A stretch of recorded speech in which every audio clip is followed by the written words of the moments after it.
योगेश जी, सबसे पहले तो ये बताइए कि इस समय गुजरात में अमित शाह साहब बिल्कुल डेरा बांध के बैठे हुए हैं। मेरी सूचना है उसके अनुसार अशोक गहलोत साहब और बघेल जी भी गुजरात कैंप कर रहे हैं। वो अभी कुलदीप जी से पूछ भी लेंगे, लेकिन उनका बहुत लो प्रोफाइल है, पता नहीं लग रहा है। आपके हिसाब से, क्योंकि अभी एक 2 दिन पहले एक घटना हुई, वो कंचन जरीवाला वाली घटना हुई, तो हमने तो सुना था कि जब लोग इलेक्ट हो जाते हैं तब लोग उनको बचाते हैं। ये तो उम्मीदवारों को भी इस समय बचाने का सिलसिला चल रहा है। कुछ लोग कह रहे हैं कि उम्मीदवार को भी प्रोटेक्ट करके रखा जा रहा है या उनको प्रोटेक्शन मिल रहा है कि भाई कहीं यही इधर उधर ना हो जाए। योगेश जी, इस समय क्या स्थिति है गुजरात की? थोड़ा एक ओवरव्यू दे दीजिए, फिर हम लोग आगे चर्चा करें। आनंद जी, देखो, ऐसा है कि गुजरात में अभी जो इलेक्शन आ रहा है वो इतना क्रिटिकल इसीलिए है कि भारतीय जनता पार्टी 27 ईयर से यहाँ पर उसका शासन चल रहा है।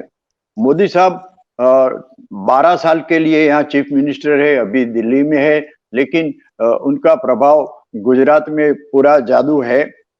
लेकिन ये साल क्या हुआ कि धीरे धीरे ऐसा होने लगा है कि बीजेपी का कुछ इमेज कम हो रहा है। एंटी इनकम्बेंसी तो है, 27 ईयर्स में जो काम किया, लोगों को ऐसा नहीं लगता है कि 27 साल से बीजेपी का यहाँ शासन होने के बाद भी हमारा गुजरात एकदम आबाद हो गया। हाँ, कोरोना आया, वो तो पूरे भारत में आया था, पूरे विश्व में आया था, ऐसा नहीं है। लेकिन कोरोना में भी सरकार को जो करना चाहिए, हाँ, एक बात हम कॉम्प्लीमेंट देते हैं मोदी साहब को कि उन्होंने वो वैक्सीन बनाया, पूरी दुनिया में दिया, इंडिया में ठीक से दिया। लेकिन जिन लोगों को कोरोना लागू हो गया, उनको जो मेडिकल सर्विसेज मिलनी थी वो नहीं मिली। और यहाँ पर ऐसा था कि यहाँ हमारे स्मशान में आप डेड बॉडी लेके जाओ तो वो लोग आपको एक नंबर देते थे कि you are in waiting, your number is 43। तो ये जो लोगों ने देखा कि ये क्या हो रहा है, ऑक्सीजन मिलने की बात है, रेमडेसिविर इंजेक्शन मिलने की बात है, उसमें धांधली हुई, कुछ गड़बड़ सरबड़ हुई।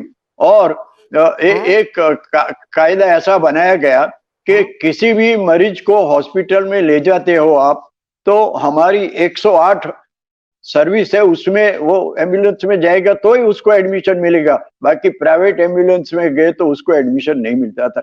ये कैसी अधिकारशाही जो बाबू लोग ने ये बनाया था। और उस टाइम हमारे गुजरात के हेल्थ मिनिस्टर भी हेल्पलेस थे। ये सबको याद है। और जिन लोगों ने स्वजन अपने गंवाए, उनको तो अभी वो याद है किस्सा। बाद में अभी जो नया बना मोरबी का वो ब्रिज टूट गया, उसका कोई जवाबदारी नहीं लेता था। कोई घड़ी बनाने वाली कंपनी वाले को उसका रिनोवेशन का काम दिया गया। ये, मैं तो इंजीनियर हूं, लेकिन ये जो ब्रिज बनाना था, हैंगिंग ब्रिज, वो एक अलग टेक्नोलॉजी है, उसका कोई जानकार होना चाहिए, उसको देना चाहिए। तो ये सब बातें अभी पब्लिक के दिमाग में है। और जो एंटी इनकम्बेंसी के उपरांत ये सब घाव लगे हुए हैं। और मोदी साहब का जादू डे बाय डे कम हो रहा है, ये मैं कबूल करता हूं।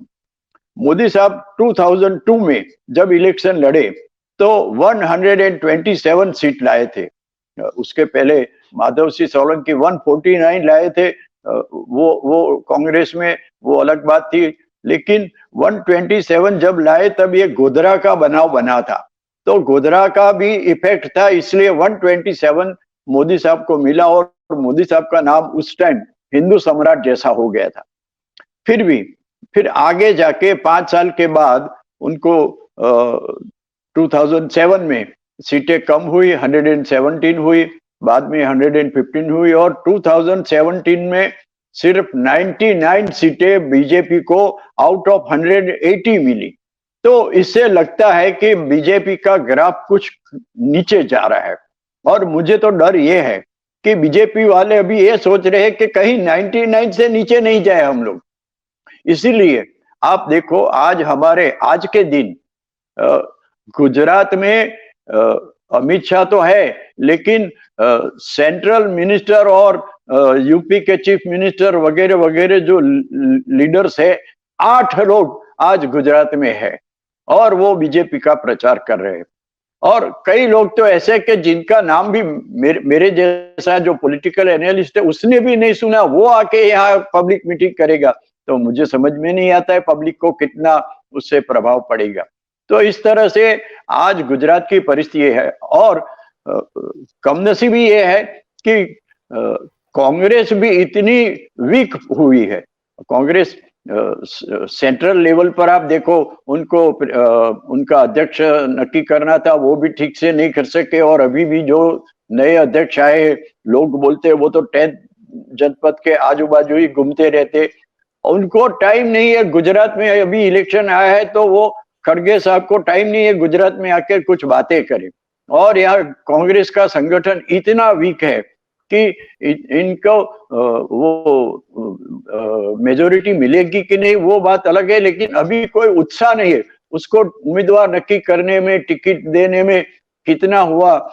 ये आप देखो, एक सीट के लिए 25 उम्मीदवार दावेदार है, एक को टिकट मिलती है, बाकी 24 जो है वो सब निराश हो जाते हैं और पार्टी के विरुद्ध काम करने लगते हैं। ये कांग्रेस की परिस्थिति है। केजरीवाल यहाँ एंट्री ली है आम आदमी पार्टी ने, लेकिन उसका कोई यहाँ इतना ज्यादा असर नहीं है। और वो फ्री में ये दूंगा, फ्री में ये दूंगा, तो हमारे गुजरात के लोग तो व्यापारी लोग हैं और जो निचले स्तर के लोग हैं उनको भी वो फ्री वाली बात इतनी आकर्षित नहीं कर सकी। ये आज की गुजरात की परिस्थिति है। सब पार्टियों ने उनके उम्मीदवार नक्की कर दिए हैं। अभी तो 1 तारीख को और 5 तारीख को 2 चरण में इलेक्शन होगा। तो आज यहाँ ऐसा नहीं लगता है, हमारे अहमदाबाद में आप घूमो तो कभी अभी इलेक्शन नजदीक आ रहा है, सिर्फ मीडिया और अखबार में कुछ आता है, इससे सिवा पब्लिक को कोई कंसर्न है ऐसा मुझे नहीं लगता है। मैं योगेश जी, मुझे एक चीज बताइए, क्योंकि मैं इसको इसलिए जानना चाह रहा हूं, मुझे ये अभी मतलब मुझे पहले जानकारी नहीं थी इस तरह से कि जो हमारे मोदी जी का जो गृह जनपद है वाडनगर, वडनगर, वहां से क्या कांग्रेस जीतती है? और दूसरा अमित शाह का साहब का जो गृह वो सीट है मानसा, क्या वहां से भी कांग्रेस जीतती है? मैं आपसे जानकारी के लिए पूछ रहा हूं। नहीं, आपका अनुमान एकदम सच्चा है। वडनगर में मोदी साहब का नाम ठीक है, लेकिन वहां की जो पब्लिक है, किसान है, और वडनगर तो एक छोटा तालुका सेंटर जैसा है। बाकी आजू बाजू के लोग मोदी साहब को सलाम करते हैं मोदी के हिसाब से, और उनको गौरव है कि हमारा बेटा पीएम बना। लेकिन यहाँ जो चल रहा है उनसे उनको खुशी नहीं है।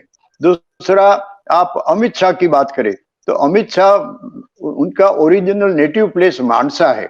वो मानसा में कब रहते थे वो आप मुझसे पूछिए, वो बहुत छोटे थे तब रहते थे, बाकी तो अहमदाबाद में रहते हैं, इसीलिए मानसा उनका होम टाउन है, वो सही है। लेकिन उनका जो कार्य क्षेत्र है वो तो अहमदाबाद ही रहा है। और ये दोनों जगह पर अभी बीजेपी थोड़ी वीक पड़ रही है, और मुझे लगता है कि इलेक्शन के बाद दोनों सीटें कांग्रेस को जाएगी। लेकिन मुझे एक फिल्म की एक लाइन बोलनी है कि बीजेपी से गुजरात के लोग इतने हैरान हो गए कि देवानंद का एक पुराना पिक्चर था, उसमें एक छोटा सा सेंटेंस था, जाए तो जाए कहां, जाए तो जाए कहां। हमारे पास कोई और ऑप्शन नहीं है। कांग्रेस में तो जो लोग इन लोगों ने टिकट दिया है वो ऐसे लोग हैं। और अभी तो कल तो एक बात ऐसी आई कि कांग्रेस में टिकट लेने के लिए 1 करोड़ रुपया देना पड़ता है, कहीं 50 लाख देना पड़ता है। ये छोटी, उसको मैं पुष्टि नहीं करता हूं, फिर भी ये बातें सुनकर लोगों को लगता है कि कांग्रेस के पास कुछ नहीं है, न तो नेशनल लीडरशिप का सपोर्ट है, न तो स्टेट लीडरशिप इतनी मजबूत है। और हार्दिक पटेल का नाम अभी एक दिया, तो हार्दिक पटेल, उसका पाटीदार आंदोलन जो चला था, उसने पूरी भाजपा को इतनी गालियां दी, अमित शाह को और मोदी साहब को भी। वो कांग्रेस में गए, कांग्रेस में फिर अभी बीजेपी में आए और बीजेपी उनको टिकट देती है विरमगाम से। तो ये भाजपा का दोहरावलन। और कांग्रेस से कितने लोग, कांग्रेस मुक्त भारत बनाना था, इसके बदले कांग्रेस युक्त भाजपा हो गया है। तो अब हम जाए तो जाए कहां? भाई ये कोई अपने मन से तो कह नहीं रहा। मैं हरदम ये मानता हूं, और मैंने आज भी एक किसी शो में कहा कि वीर सावरकर हो या कोई भी 1947 के पहले के जो भी लोग हों, आज इस देश में किसी की ये कहने की हिम्मत नहीं है कि देश के स्वतंत्रता आंदोलन में जिन्ना का भी रोल था। ये किसी की हिम्मत नहीं है। तिलक को जाके जिन्ना ने कोर्ट में डिफेंड किया था। लेकिन आज हम और आप अगर इसको कह दें, वो अलीगढ़ मुस्लिम यूनिवर्सिटी में उनकी एक पुरानी तस्वीर लगी हुई है 1947 से पहले की, उसको माना जा रहा है कि वो देशद्रोही हैं, देशद्रोही हैं। तो ये तो नैरेटिव सेट करने की बात है। और मुझे ऐसा लगता है कि ये सावरकर साहब की बात को किसी को बुरा नहीं लगता, लेकिन वो सावरकर को जब लाते हैं तो वो नेहरू को डिमीन करने के लिए लाते हैं। वो सावरकर अगर अकेले हो तो, सरदार पटेल का अगर उन्होंने सबसे बड़ी मूर्ति बनाई तो सरदार पटेल के नाम के स्टेडियम को चेंज करके अपने नाम का स्टेडियम कर दिया। तो ये, मैं ये नहीं कह रहा हूं, ये हो सकता है कि गुजरात में आप लोग इसको, हम भी एक्सेप्ट करते हैं, मायावती जी अपनी मूर्ति जिंदा रहते हुए बना देती हैं, किसी की चू करने की हिम्मत नहीं होती है। मैं एक, योगेश जी, एक और प्रश्न आपसे पूछ रहा हूं, वो इसलिए पूछ रहा हूं कि गुजरात बहुत आगे है, बिजनेस में आगे है, ज्यादा खुशहाल प्रदेश है, शुरू से रहा है। लेकिन जब मुझे ये वहां पता लगता है कि वहां पे आपके यहाँ एक डिस्टर्ब एरिया एक्ट है, मतलब हिंदू मोहल्ले अलग, मुस्लिम मोहल्ले अलग।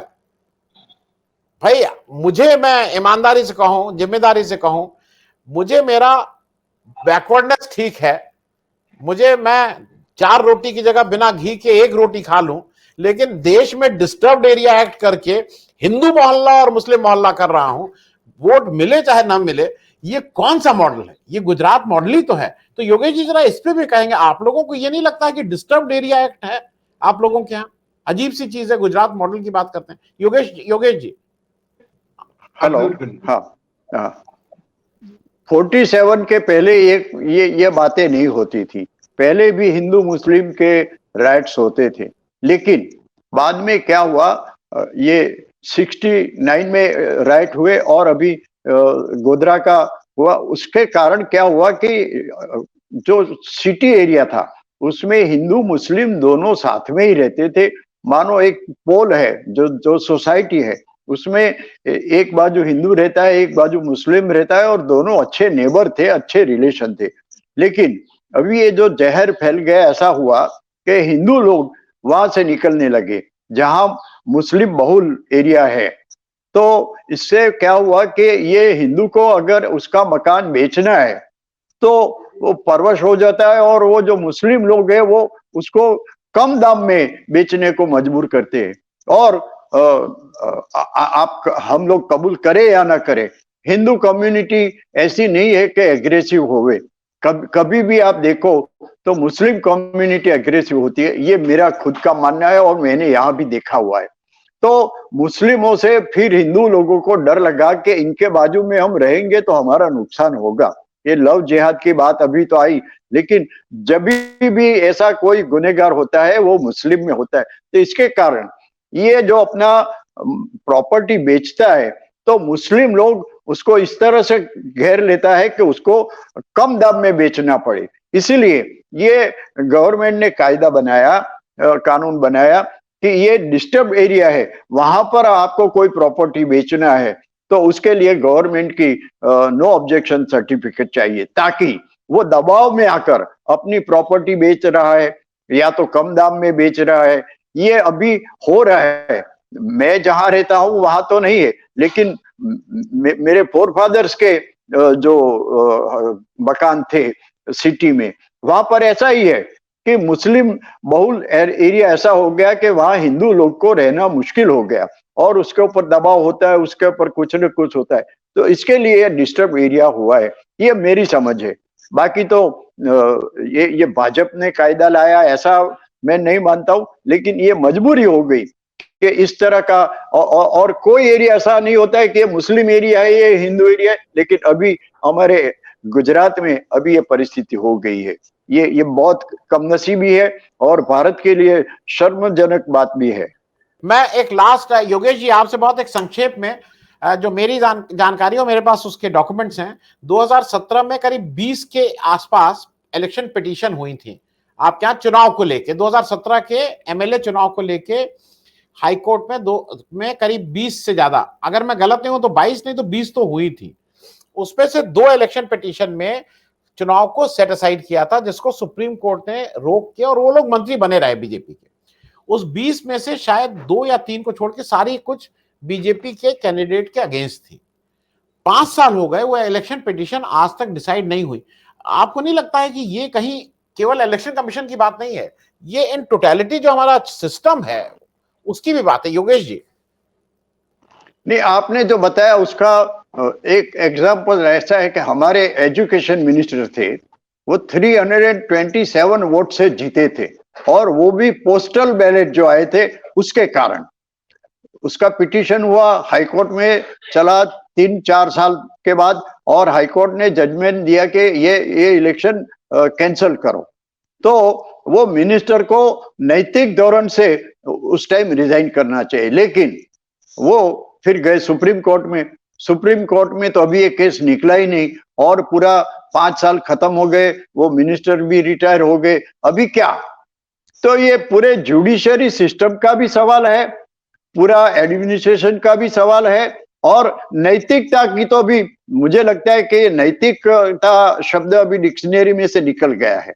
ये कोई ऐसी नैतिकता नहीं है। वो एजुकेशन मिनिस्टर थे हमारे, उनको सोचना चाहिए। 327, अरे क्या बात करते हो? लेकिन this is the democracy we have to bear. And मैं तो प्री इंडिपेंडेंस बॉर्न आदमी हूं, तो मुझे लगता है कि हमने इतने साल जो किया वो अभी हमारे बच्चे को, नई पीढ़ी को क्या देके जाएंगे, ये मुझे सवाल सताता है।